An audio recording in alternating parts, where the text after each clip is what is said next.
Right. So we're carrying on with the Imitation of Christ. We're on chapter 2 on humble submission. On humble submission. Now, humility. What is humility? Before we start, what would that be? How would you define humility? Probably knowing your oneness. Yeah, lack of ego.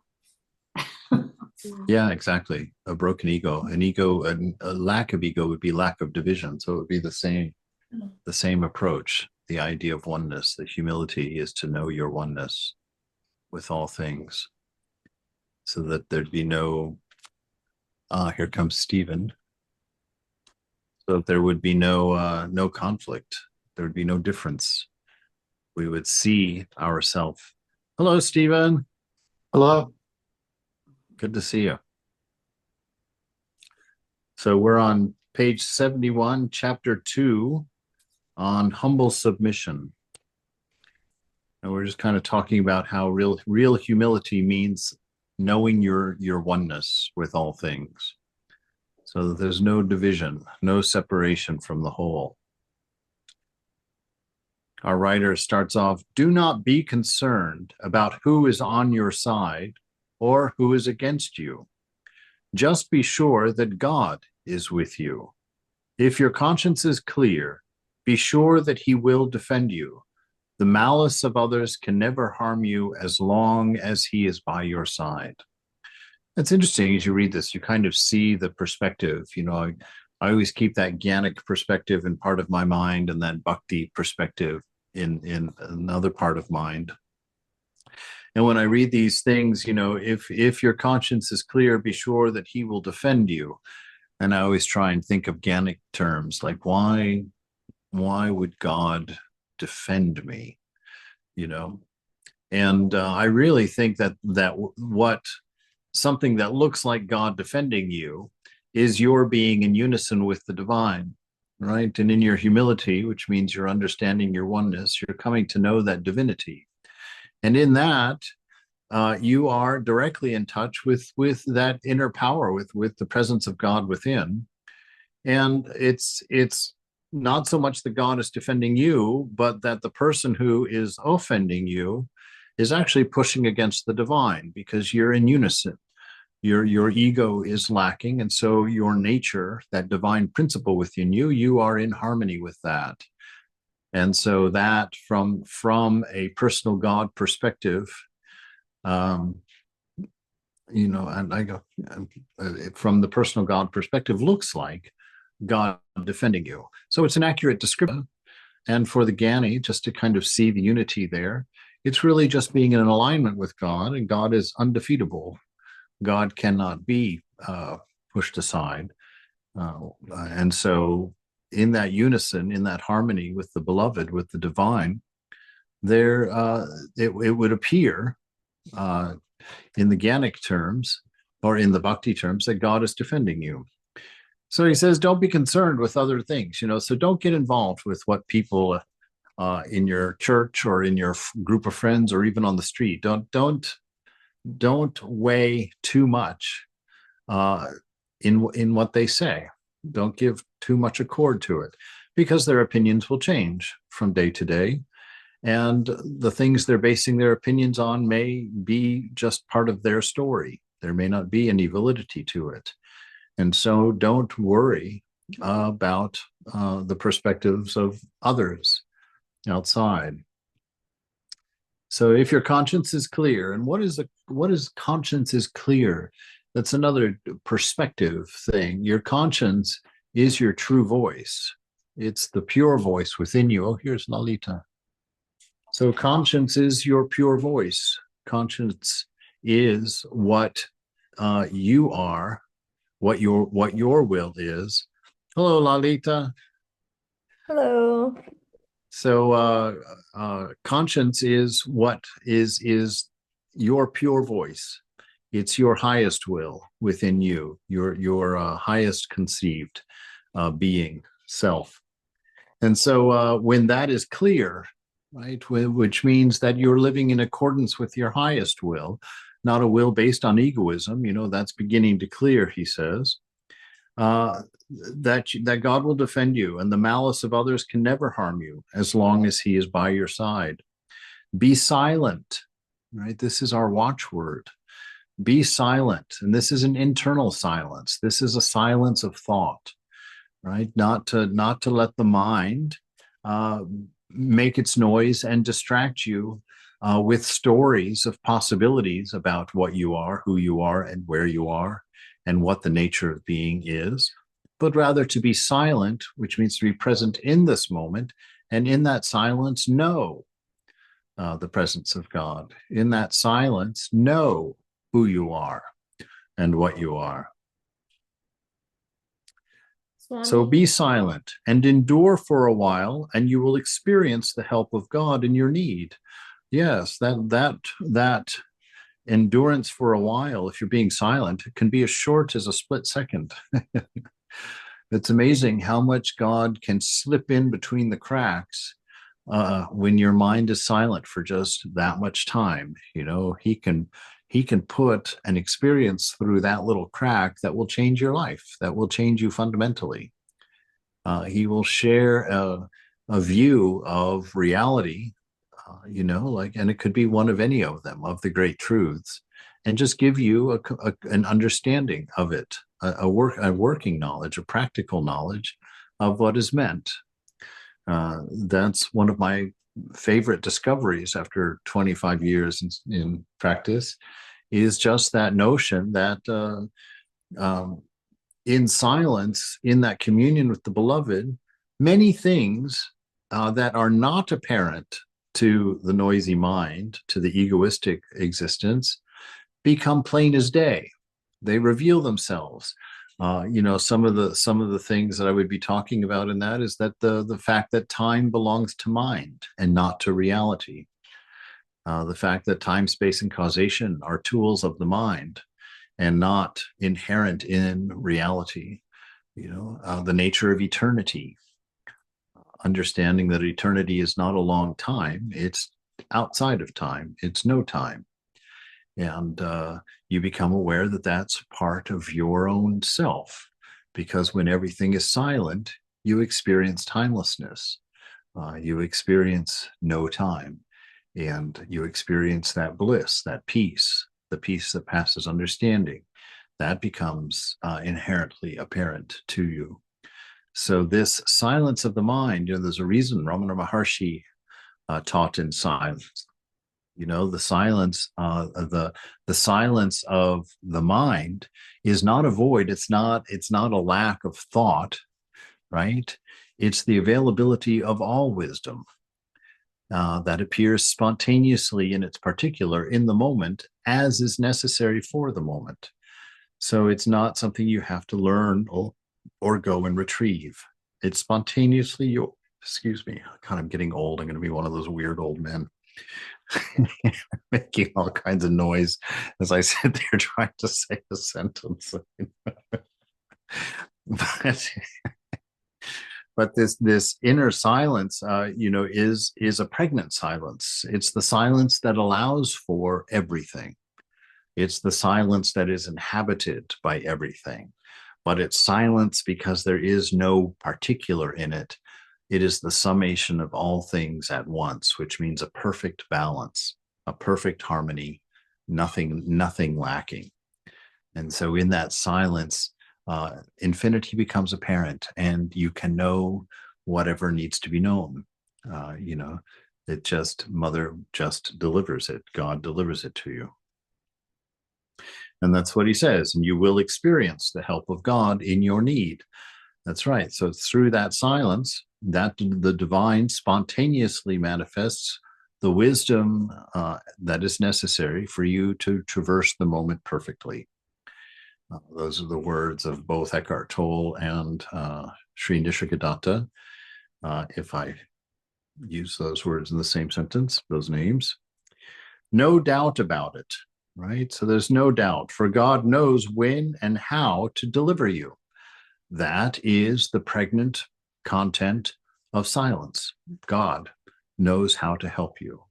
right? So all that you need in the silent moment is provided to you spontaneously by the divine to navigate the moment perfectly. So put yourself in his care. It is up to God. Oh, put yourself in his care. That's surrender, right? That's removing ego. It's surrendering to your highest ideal, surrendering to your conscience, the voice of the beloved, the voice of the divine, your highest ideal. It is up to God to help and to deliver from all dilemma. Right? This is why Thakur would never talk about himself. Mother would never talk about herself. That they would always give each other credit for their inspirations. They always talk while pointing to someone else because there is no sense of a particular where they are. Thakur would refer to this place, called himself a pillowcase at one point. So this is just a covering, just a pillowcase. And so they never see themselves as the source of their teachings. They never see themselves as the source of their philosophy or their ideas, right? Because if they did, that would be egoism, and they would be separated from the beloved, from the divine. They would have fenced themselves off from the ultimate truth. But they see the beloved speaking through them. Their experience is happening, not doing. And so they don't take responsibility for it, and thereby they have no karma accrued from it, because they are just simply in complete surrender to the moment, to God, to the beloved. However, we should realize that often it is good for others to know our defects and call us to order for them, for it keeps us humble. Yeah, that's yeah. There's a lot of things to be said about that idea. That to allow people to know our faults. Yes, that's true. We should not hide our faults. We should never present ourselves as something that we're not. As our person self, as our personality self. People should be able to see and know what we are. We should live in honesty. And that's a challenging thing to do. And that's the central thing behind this idea of Christian confession. In the New Testament, the Christians are told to confess your sins to one another, which means to share with each other what you're stuck on, what your attachments are. Let people know in order to get their help, in order to see that help. I remember, this is recorded. Maybe I'll cut this part out. But I had in my very first year in the monastery, I misbehaved and got in trouble with Swami Prabhupada, and he made me just describe the whole process of my error. And he made me do it 3 times. And each time he asked more detailed questions about it. And it really broke me.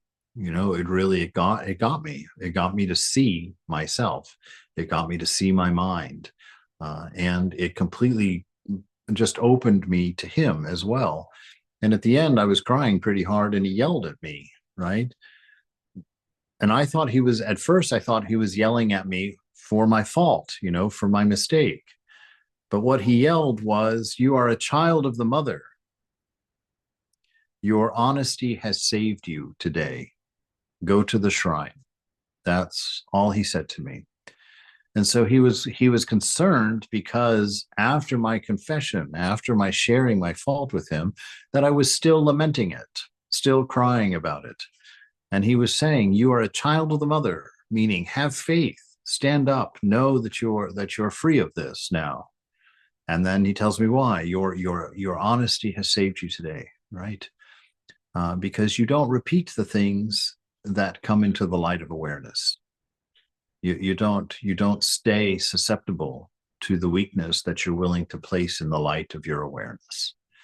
And so that's why he had me repeat it several times, to just bring it all out there, leave nothing covered, and go forward. And so, he's saying that. He says, so it is good for others to know our defects Partially also because then we don't have to walk around being a group of pretenders, a group of hypocrites, actually. Let's just use the right word for it. If you are not what you present yourself to be, that's hypocrisy. And the problem with hypocrisy is that there is no power in you. You will not be able to be a tool of the divine in a meaningful way in a state of hypocrisy, because your own words will just come out flat. People won't remember your message. You won't have, when Swami Prabhupada said something, my God, I talk about him all the time, and I talk about how many things he said to me. And he just said those to me in conversation across to lunch at the dinner table. There are thousands of people that I have talked to across the dinner table for lunch over the last 25 years. I don't remember any of their words. I was not impacted by anything that they said. But Swami Prabhupada, I can go on for 3 or 4 days in a row repeating things that he said at the dinner table, because there was no hypocrisy in that person. There was an absolute agreement between his words, his thoughts, and his deeds. And because of that, he used words very sparingly. But when he used them like an artist's paintbrush. He was perfect in his delivery. And he would place that color exactly where it needed to go on the end of his palette knife as he thrust it into your ego. And so this is part of that. This is one reason that it's for us to be honest about who we are and to be open. The other is that it builds trust and camaraderie between us, because we don't feel the need to hide our faults if we know that other people are suffering from the same faults, that they're struggling through the same things that we're struggling through. And this is one of the reasons that as a Swami that I try to be fairly open about my experiences and about my life, because I don't think it's fair for me to present as something on a pedestal, as something that's beyond my star, because to me, the important aspect of my spiritual life is sincerity and earnestness, right? Not success and acquisition. It's simply sincerity and earnestness, and the fact that I've been through the dirt and there's enough inspiration in the beloved to keep getting up over and over and over again, dusting it off, facing your humility, of your inability to do things on your own, and thereby learning grace. Every time that you fall and stand back up again, you're exercising your knowledge of grace. And that grace will have to become everything to you before enlightenment happens, before you see the divine, because you have to have that absolute surrender to accept that grace. And so it's helpful for others to know our defects and to call us to order for them, for it keeps us humble. When you admit your faults, you easily pacify others and reconcile yourself with those you have offended. Exactly. If you know you've done wrong to somebody, be willing to go to them humbly and say, I'm sorry that I said that earlier. That was selfish and egotistical of me. Or I'm sorry I talked about that person like that to you behind their back. That was gossip and it wasn't what I wanted to do, or anything like that. It's like, you're very honest, and it takes away the barbs from us. It increases trust among us. And as a Sangha, as a group of people, walking this path, God said that people will know who we are by our love. Right? It will be our love that will define us as spiritual seekers. And that love means that we present no threat to people. We don't present a false self. Because if you're presenting a false self and someone comes with a fault, you tend to judge them, to place yourself aloof to them, right? Partially because you're hiding the secret that you have that same problem. And then you come up and make up with some help, that you offer, some word to offer, or you back off as if you're holier than thou. That's where that whole phrase comes from. And that's the cause that creates a situation that would create that phrase, to come across as holier than thou, because that attitude is only necessary if you're insecure. And hypocrisy always produces insecurity, always. And so this is why he's saying, don't be a hypocrite, be what you are, share your faults, be willing to apologize and to make right. The words of Christ, he says, in as far as it has to do with you, live at peace. So do your part. You may not get peace because the other person may not play along. They may not pick up that script, but that doesn't make any difference to you. You do what you can for peace, right? So you stay humble and acknowledging your weaknesses and your shortcomings, right?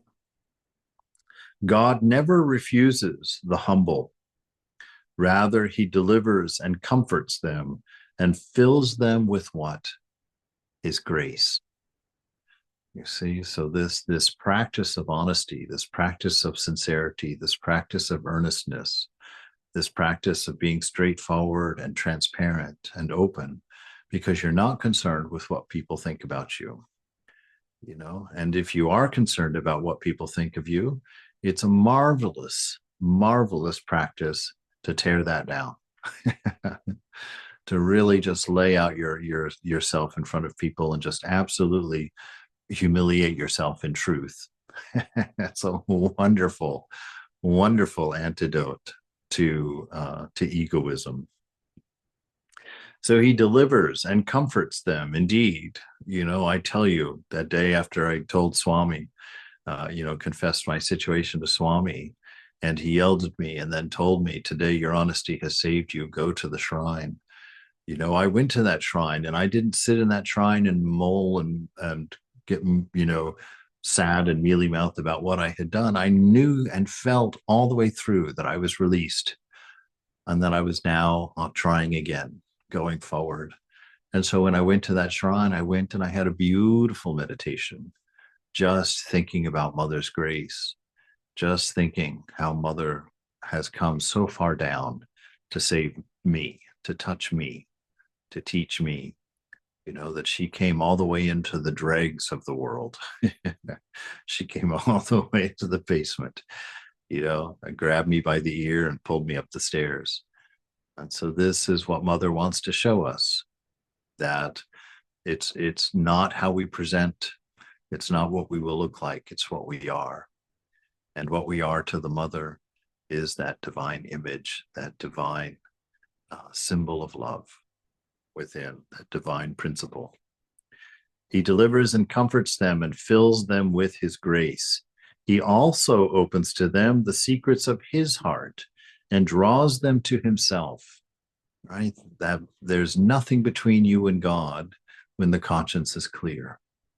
When you go to sit in that shrine and you put on your chadar of grace and you utter your mantra and you sit there and look at the face of your beloved, there's nothing blocking it. You're not having to hide anything from him.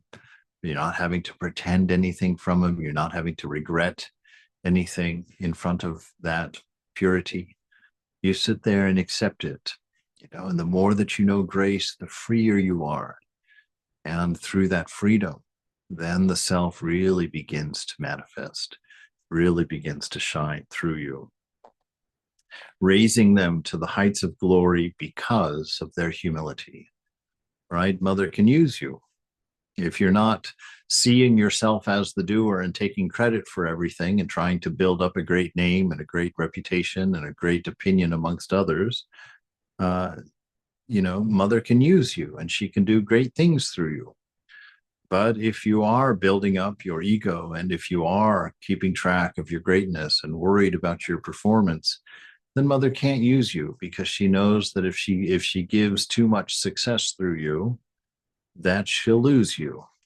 That you will start making that your point. You will start valuing that above and beyond your relationship with the divine at some point, and you'll come up with the perfect story to allow yourself to do it guilt-free. So be careful, be humble, wear your faults in front of you. Let people know, and let your faults build empathy in you for those who are suffering, for those who aren't doing well, for those who are failing and falling. That it's hypocrisy that builds up judgment and finger pointing, but it's honesty that builds up sincerity, camaraderie, and unity.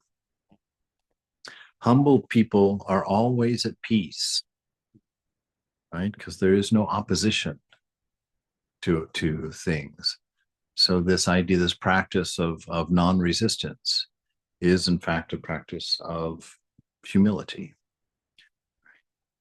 Even when they are put to shame because they trust in God and not in the world, right? Trusting God, meaning what? In the grace of God, the unconditioned love of the divine, that our security is because of God's love for us and not because of our performance, not because of our success or failure, not because of our qualities, that are assigned to egoism, right? So we trust in God, not in the world. And what is the world? The world is that world of change, time, space, causation, where everything is done for a reason and for a result, and adds to the story.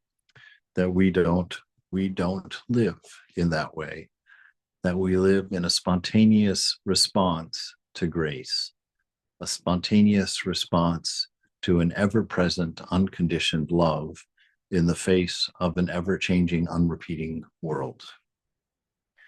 So if you wish to reach the height of perfection, never think of yourself as being virtuous until you know sincerely in your heart that you are the least of all. So be aware of your faults. That's what Mother's teaching when she says, if you want peace, my child, don't see the faults of others. See your own faults and learn to make the world your own, right? That is the way, and that's exactly what we see here. So never think of yourself as being virtuous until you know sincerely in your heart that you are the least of all, that there's nothing here. It is no longer I who live, but the divine who lives through me, Christ who lives through me, Ramakrishna, Krishna, Rama, Buddha that lives through me, Buddha nature, that we are moved by the divine principle within, by the image of God. I can't ever talk about humility without thinking of Swami Vedananda. One, because he is truly one of the most humble people I've ever met in my life, but also because he joked about it so beautifully. He had a phrase he said many times. He says, I am the most humble person in the world. Unfortunately, it's deservedly so.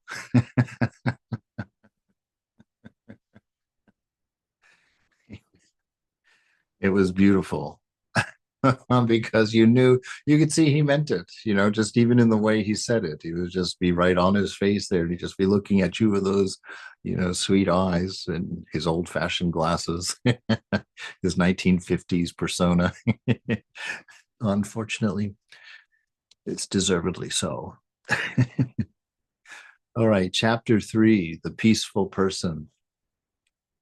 You must first have peace in your own soul before you can make peace between other people, right? Within yourself, you have to be at peace. And this is the thing, it's like, as spiritual people, so often there's a reputation of people who practice spirituality that we want to run out, tell everybody how to do everything, right? That we want to run out and teach the world, promote Vedanta, get Vedanta out there. And yet that's unnecessary if we're living the Vedanta. If there truly is something different about you, then you have something to teach. I remember when I was in after I'd been in the monastery, I think almost like 8 years, I was talking to my father on the phone, and he'd asked me, when he called, he asked me, what are you up to? And I said, oh, I've got to clean the toilet, the bathrooms over in the temple, and I just finished doing the garden. And he said to me, he said, when are you going to do something of import with your life? He said, every time I call you, you're just finished washing the dishes or cooking a meal or vacuuming the monastery. He said, when are you going to teach? When are you going to preach? You know? And I told him, I said, I don't know. I don't know. I don't know when I'm going to do that. Anyway, after I talked with him, I was feeling kind of bummed about myself. I was like, God, I'm almost 45 years old at that time. I said, and here I am just cleaning toilets, and cooking dinners. And so that day, again, at lunch with Swami Prabodhananda, I told him, I said, Maharaj, I feel like just a glorified maintenance engineer. I said, is that what monasticism is? And, of course, being Prabodhananda, he just turned to me and he said, well, that's all anybody is. Every job in this world is just a glorified maintenance job, whether you're an engineer, whether you're a street builder, whether you're an architect, everything has to be maintained. Nothing lasts. So all of us are that. And I said, well, what about being a teacher? When do I get to teach, or when do I get to do a class? And he said, see, you are a teacher when somebody comes to you to learn, not when you think you have something to say. And I was like, oh my God, that is beautiful. That is beautiful. So I called my dad back and told him that. I said, in Vedanta, you're only a teacher when people come to you to ask for what you have to say, not when you think you have something to say. Perfect way of being. Nobody's a teacher of their own declaration. You're only a teacher when somebody comes to you as a teacher. So peaceable people accomplish more good than learned people do. Right? Peaceable people, he just equated inner peace with humility. So he's talking about humble people here, that humble people can accomplish a lot more because we're not tied up in the results of what we're doing. We're not distracted by our own accomplishments and our own doings, that we can work tirelessly, because work done through inspiration is significantly more productive than work done by somebody being driven by results or goals or desires, right? Working for desires exhausts us because it is not natural to us. It is not who we are. It is not living in a truth. It's running after a fantasy that never is fulfilled. And so there's an exhaustion to it, because even after you accomplish one thing, there's going to be the next thing. So you never get to your goal. You never can match the existence of the soul in the material world. It can't be done. And so it will exhaust you to try. Those who are passionate often can turn good into evil and readily believe the worst. Right? Those who are passionate, meaning those who are invested egoistically in what they're doing. They're driven, driven. I want to do this. I want to accomplish that. I want to be this, right? And they can easily turn good into evil, right? This, my favorite expression, my favorite thought about that is this idea that when you serve someone, if you don't do it as worship, if you don't, you are, who is the instrument of your worship, let's say, if you don't see yourself in them and you see yourself as helping them, what that's doing is it's saying that they are below you because they need your help, and you're above them because you are helping them. And that's going to do two things. One, it's going to, if it goes on for a while, it's going to build in you an expectation that they appreciate you, that they're great, glad that you're around. And if they don't have that feeling toward you, you're going to feel resentment toward them for not giving you what you deserve for being so nice to them and helping them so much.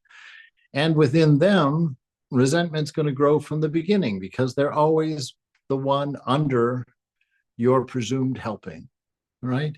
And so that's how something that was good a desire to serve this person, becomes evil because you've caused resentment in them and you've created haughtiness in yourself.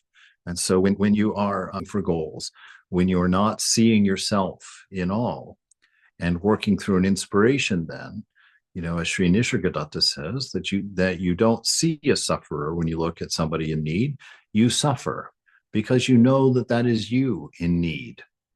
And so from your nature, just by the nature of what you are, you alleviate suffering, not because you're a good person, but because you're a person, because it's your nature. And so it's not a credit to you. You're just doing what is in accordance with your divine self, your divine nature. And so the ego wants to collect that, put a little star, stick a little star in your forehead and say, I'm a helper, and and it doesn't get good. He says, passion can often turn good into evil and readily believe the worst, right? But those who are honest and peaceful turn all things to good and are sincere. And what you see in yourself, you project on others, right? So if you're insincere, you're going to talk about those hypocrites at church. If you're a liar, you're going to talk about, oh, everybody lies just here and there. Whatever your faults are that you know of, those faults you will see in others, and those faults you will hold against others, right? The discontented are easily troubled. Definitely. If someone doesn't like the head Swami, it's easy to trouble them. Just tell them the head Swami asked them to do something, and you'll set them on edge for 3 days. So the discontented are easily troubled. They never know a quiet moment because they're always brooding over it, right? You're discontent and you're always like, oh, what should I do? Where should I be? What should I do with this life? Nor will they leave others at rest, right? Because you're always talking about, you do the gossiping thing. You're just everywhere you go, it's always a list of your unsettled complaints with things. Many times they say the wrong thing and miss the chance of doing good because they've created a story they're living in. So they're not living in reality anymore. And they've set up a perspective of finding faults in others or finding problems in the way the world is going on. They are great for saying what others should do, but neglect their own duties. Oh my God, this is so much truth right here. This is so very, very, very true. And we're great at pointing at others with great ideas for their improvement, great ideas about what they should be up to and what they should be doing. But in our own duties, we're neglecting. We're not holding up our own end. Amazing. I mean, I've seen this reality. I'm just, I'm not going to obviously name any names, but I've just, partly because my name's in there, but this whole dynamic here, I've seen this so clearly happening right in front of my very own eyes. It was wonderful. So if you're great at saying what you think others should do, look very carefully at your garden. Look very carefully at your inner world and see if in fact somebody couldn't sit and talk about what you should be doing, right? Where you could be improving. Begin by looking to your soul, and then you will be better able to have a zeal for your neighbor. Begin by looking to your soul. Wow, that's going inward. That's exactly what Thakur is talking about when he says, dive deep, O mind. Go in, touch the soul in the mind, dive underneath them, get below that mind, into the depth, into that part of you which is unchanging, the soul, right? That part of you which is steady, silent, firm, fixed, the witness. So go into that soul, to that witness, dive deep, and then you'll better be able to have zeal for your neighbor, for everything, actually. Why? Because you'll see things as they are. You won't see your story propagated. You'll see things as they are, and you'll be in touch with that divine principle, that divine love, the presence of God within you. And as you sit in the divine presence, endless are your capabilities. Endless are your insights. Endless is your love. And nothing can last forever but love. You are always ready and able to excuse yourself, putting the best possible construction on your own actions, but you refuse to listen to the excuses of others. Oof, ouch. You know, when I was back in my early days, when I was in my 20s, oh boy, God, this just totally describes me back then. I was very, very zealous, very, very excited, but I was so ready just to really nail someone to the wall. you know, I can remember a brother coming to me and confessing something one time, and I just laid him out. How could you? And blah, blah, blah, just like that. But I know inside myself, in hindsight, looking back, that I had a whole truckload of my own faults that I had excuses for. Well, I'm doing my best, but I grew up this way. Grew up that way. I don't mean it. It's just a small thing. I can deal with it whenever I want, all that kind of stuff. The charitable way is to accuse yourself and to excuse your neighbor. If you understand your faults. Now, the healthy way to understand your faults is not to go inside and just start tearing yourself up, right? What it is to go in and sit in that place of grace, knowing that Mother has you covered, and then observe with equanimity your faults. See them, admit to them, let them be there, know their existence. But don't feel guilty, don't hold on to the aspects of them. They're simply there. And allow that somebody comes to you. Allow them to inform your love. When you sit and listen to someone, there's nothing better than to understand, because you've been in the same situation. And it's even better if you have successfully navigated that situation and learned to transcend it. Then you have something to share, and it will come across in such a harmonious and connected way that they won't have to stick perspective, right? That they will learn, they will hear you. If you want others to bear with you, then you must bear with them. Look at yourself and see how far you are from real charity and humility, which cannot be resentful against anyone but oneself. It is no test of virtue to be on good terms with an easygoing people, for they are all live in peace and prefer those who agree with us. But the real test of virtue, and deserving of praise, is to live at peace with the perverse, or the aggressive, or those who contradict us, for this needs a great grace, right? So, just what he's saying there. Is it a problem? Can I not be heard? Something, talk to me. No, it's okay, Swami. You just keep cutting out. We lose words here and there. So. Oh gosh. It's not my storm. It's your something there. Yeah, it's happening to all of us. Yeah. Okay. Well, here, let me get closer. Okay. Okay. All right. Little glitches now and then. So yeah, it'll stop and then it'll speed you up and try to catch up. Okay. Well, that's definitely internet congestion.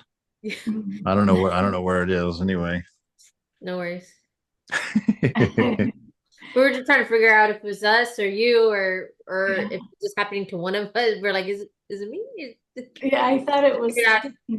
No, it's actually the way I talk. Every now and then I just sort of freeze and then I come up real quick. No. It's not the internet. It's not the internet at all. So this whole idea, the fundamental of this is a great practice to be honest about your faults and to go in and to see your own faults. Holy Mother is very clear on that. But there's a prerequisite for it, and that is couching yourself in grace first. Really doing it before the Lord and understanding the Lord's unconditioned love by meditating on unconditioned love, by thinking about it, by focusing on it. And through that, then you're ready to start looking at the beast, facing the beast, the reality of yourself. It's not good to practice seeing your faults and then walking around and feeling guilty or shameful about them, carrying the weight of them, right? Confession is a release. It's a letting go of. So you don't identify with the faults of body, mind. You identify with the divine principle of pure love that is the real you. You identify with that which God sees when she looks at you. And that happens through faith in the grace of the divine, reading the lives of the great saints and just seeing how they saw the highest in everyone, how they inspired people, and even your own experiences with holy people, with the way that they've looked at you with those beautiful eyes of a holy man or holy woman, or look at you and you just feel beautiful because you can see that they're looking past everything and seeing that golden you, the you of your highest ideal, the you of what you dream to become or be. And that's what they see in you. And it's their active seeing of that points it out to you, that reminds you of it.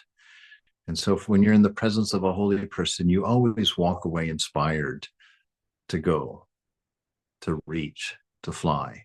You're never defeated. And so we need to build that sort of relationship inside with ourselves so that we can look at our faults without identifying with them.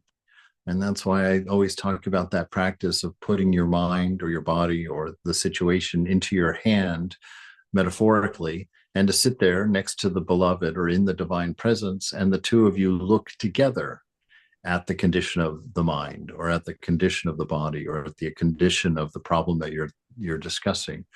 And you put it in your hand to remind yourself that it's not you. Your faults are not you. Your shortcomings are not you. The you is the beauty that wants to transcend them. The real you is the pure love that you wish you could share, but your ego prevents you from, right? And so by putting your problem in your hand, you realize it's not you. And then the confession happens as you and God look at the fault or the problem or the condition or whatever it is you're talking about. And the two of you together have an honest conversation about the state of that thing. That's healthy confession, where you talk without ownership about something that you haven't been aware of or that hasn't changed or hasn't been dealt with yet. And that's how we deal with our faults. We see them, we recognize them, we acknowledge them, we place them in the light of awareness and go forward. We're not controlled by them. We're not defined by them. We're not beaten by them. We look at them and acknowledge them, keep them in the light of awareness, and we sit there with the beloved going forward. That's true, but it's not always going to be true. Yes, that is my fault, but it will not always be my fault. Yes, that was my failure, but it will not always be my failure. You must, that 1 Corinthians verse, love always hopes, always believes, always trusts, love never fails. You have to be that for yourself. You have to be the one that looks at yourself and always hopes. You have to be the one who looks at yourself and always believes, always trusts, and to know that you will not fail. That's how we deal with our weakness. That's how we practice confession. That's how we're honest to the world and to our brothers and sisters. And through that, love happens, beauty happens, realization becomes apparent. All right. I'm going to stop there because